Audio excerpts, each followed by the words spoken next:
What's up, YouTube? It's your boy, Mr. J-Indy Jones, Mr. J-Indy Intellect, coming to y'all with another video, another update on so-called Hurricane Dorian. It's Category 4 right now. It's still hovering, stationary over the Bahamas, over the Grand Bahama Island, I think, at the moment. But you got to think, stationary, right? We have a stationary hurricane. So this mug is not moving whatsoever. It's just sitting there. It's spinning around, right? But it's just sitting there. So you got rotation, but you don't have no motion. That's pretty odd. But so I've been learning a few things. Shout out to Mike Morales. I checked out his page today, and yeah, I was pretty impressed from the research that this guy was doing as far as using the radars and the satellites and comparing Hurricane Dorian to past hurricanes we had, and pretty much pinpointing this thing to not be a hurricane. It is a weapon. It is definitely weather warfare. It is definitely geoengineering that is finest. So let's get a little more into this. So a few of his comparisons, like he compared Category 4 hurricane from our past to the actual Hurricane Dorian Category 4 that you see that they show you on television. And one significant thing that I noticed from what he showed us was that actual hurricane, just to be precise, Hurricane Dorian will be the size of a pea, like the size of an actual vegetable pea, the peas that come out of the pods. So one pea compared to a real hurricane, well, a past hurricane Category 4 that we possibly had. Besides that size of it being the size of a pea, the size of it is the size of a penny. That is the differential in size wise.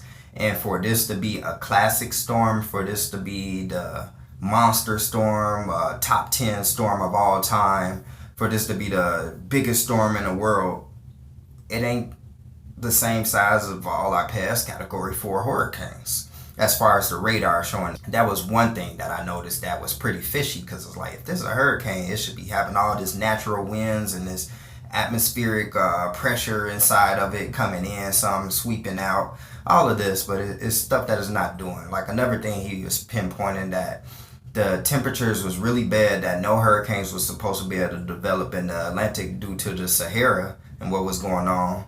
And somehow Dorian crept through out of all other hurricanes that dissipated or never was even able to be formed because of the currents and the wind and the pressure that's going over there in the Sahara.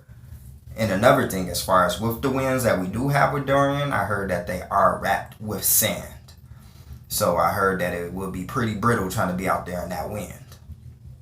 Another thing a lot of people check out is when you go to radar and you pull out shifted on Hurricane Dorian, the actual the actual wind speeds that that the radar websites are bringing up aren't in comprehensive comparison with the accuracy of what the weather station and what the news is telling us. It is different numbers. So a theory is going on out there, allegedly, that the planes that are flying around the hurricane aren't they are measuring the wind speeds, but the wind speeds that are getting are the wind speeds that are up there where the planes are. But as far as where the ground level, the wind speeds is less the amount that the accumulation is bringing up from where the planes are bringing for the wind that's up there where they're located.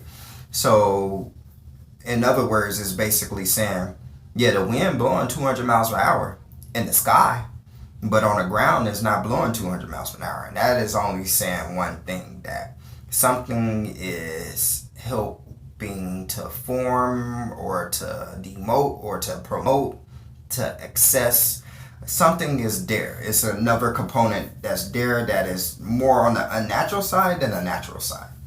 So that's another gem about this storm. I mean, you really need to learn about nanotechnology to understand. I mean, we in a new era of technology. I mean, it's here. Like they showing us it now, and I mean, think of all the movies they use weather as warfare, and this is a top thing. And it's so funny because I was looking up, like I said, checked out Mike Morales page and a couple other pages, and I just been covering the story, just been paying attention to it a lot because at first I'm like, Florida need to evacuate, this mug about to come in and destroy the whole state. Now they got it being, which I believe is way more dangerous and more at their vantage point. As far as Mike Morales go, I need to do a little more research because he had it pinpointing a nuclear plant that they got in Florida right off the coast, and he said that was possibly one of the targets. He also said it was a few plants he believed that was located in the Bahamas, and for the Bahamas to get hit that bad, and they're not bringing up anything about nuclear or anything. And this is going to me thinking too, like, why is there so many nuclear plants based on up beside the coast, coastal everywhere? They got a lot of different nuclear plants, and I mean, you put two and two together. I mean, that's a big destruction there. If a nuke plant go bad, that's way worse. Another thing for the Bahamas, heads up, but they said the water is contaminated now. And they said they might not be able to get help for at least a good 3 weeks. And they said they don't have excess water or resources as far as to help them for this current situation that they're going through. So anybody who can help the Bahamas, please do so. But Florida, you're not out of the woods yet, as they say. So northern Florida definitely embraces for being impacted. Georgia, coastal impact. South Carolina, North Carolina. Now I'm thinking it might get landfall in North Carolina. I think that's the final plan, to let it go up on land. Another thing Mike Morales brought up, it was he was doing a 16 day forecast, and he was bringing up this other superstorm starting around Wisconsin, Canada, Michigan, around Lake Michigan, and it's supposed to be really big on land, a real big, severe bad storm. And then you look at how it turns, it's like a whole Dorian over the Midwest in the north of the of land, of the plane.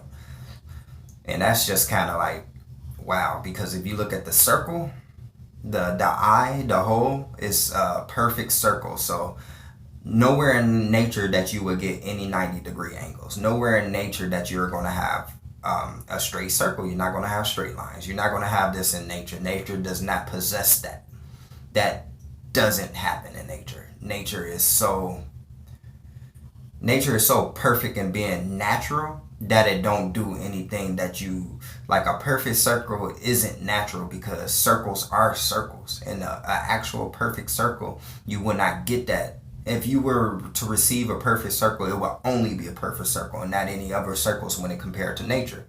But that's just like saying a tree growing the leaves, and every single leaf on that tree was 100% identical in size, mass, and everything. You know, it's going to be, some leaves are a little bit different. It's going to be, they're going to mainly be the same, but they're going to change throughout time and be a little different. They're all not just going to be one. So that right there is just letting you know it's not going to be a perfect circle. If it was so, every hurricane that we had would have that perfect circle in the eye. So that's just another thing. Like, we don't have that. Nature does not do that. And that's just another red flag for what they call an alleged hurricane Dorian. But now I'm starting to think that this is weather warfare. And then to top it off, the Prime Minister of the Bahamas stated that this is weather warfare. We are being under attack.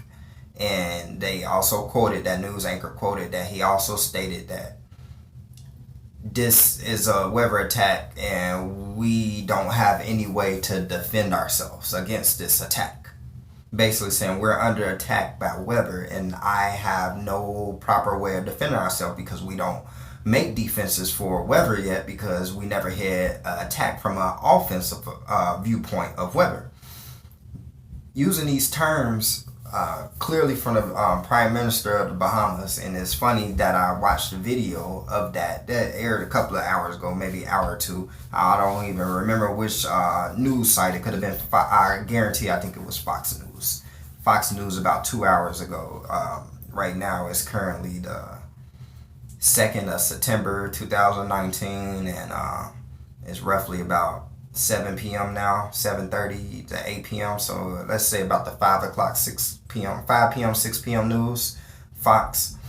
Check out that story. The lady, she was talking, Barbara something, she was talking and she brought it up. So peep game. Matter of fact, I think I saved it, so I might be able to put that link in the comments. I mean, well, in the description. I might be able to put the links in the description about that. But yeah, so now allegedly, I'm thinking this is weather warfare. Now, is it a real hurricane? Is it nanotechnology? Is it geoengineering? Is it weather modification? All really is all the same thing. Is this done by Doppler radars? Is this done by weather modification stations? Is this done by HARP? Who's controlling this? You know, these is questions that now I really want to start asking. And what is the actual intent? Like, what are you supposed to do? Because if you keeping a hurricane stationary over the Bahamas for what? Because you're really not trying to attack the Bahamas, because you only hit the top portion of the Bahamas, not the whole actual thing dead on. And for it to head towards Florida, but now you aiming towards the coast. Like, what's on the coast? What's going on? What's significant right now? See, and then my first video about Florida being underwater, I still don't take that back, because Florida got saturated lands, and then you got the most sinkholes there, and then 2 and 2 together, a bunch of water, and no telling from the this is the beginning of storm season, and I heard that there's going to be plenty of hurricanes this year. And I'm just going to give a heads up. This is probably like a spoiler alert, and I'm gonna ring a bell now, but around September 15th, September 16th, September 17th, September 14th, around that area, San Diego and Southern California, be wary. It is a hurricane that will be developing in the Pacific and heading directly up the coast, something like a Dorian is on the east coast of Florida and on the east coast period. It will be heading up from the south to the north, coming, but on the west coast. And so so far, a direct hit towards like the Southern California area. This is projected way ahead of time, but I'm just getting that news out there because, you know, I heard, like I said, shout out again to Mike Morales. I'm going to check you out more, and I appreciate your work, and anybody who's out there doing weather. Other than that, it's your boy J-Indy, Jones, Mr. J-Indy Intellect, coming to y'all with another update on quote-unquote Hurricane Dorian, a.k.a. Nanotechnology Superstorm, a.k.a. Geoengineering Modification, a.k.a. Weather Warfare, a.k.a. The classic storm, the monster, right? Everybody stay safe. Florida, Georgia, South Carolina, North Carolina, y'all stay safe. Y'all get out if y'all need to. Y'all be prepared. Y'all pay attention. And the Bahamas, we need to get out there and help them as quick as possible. And till next time, peace, deuces, love, and abundance.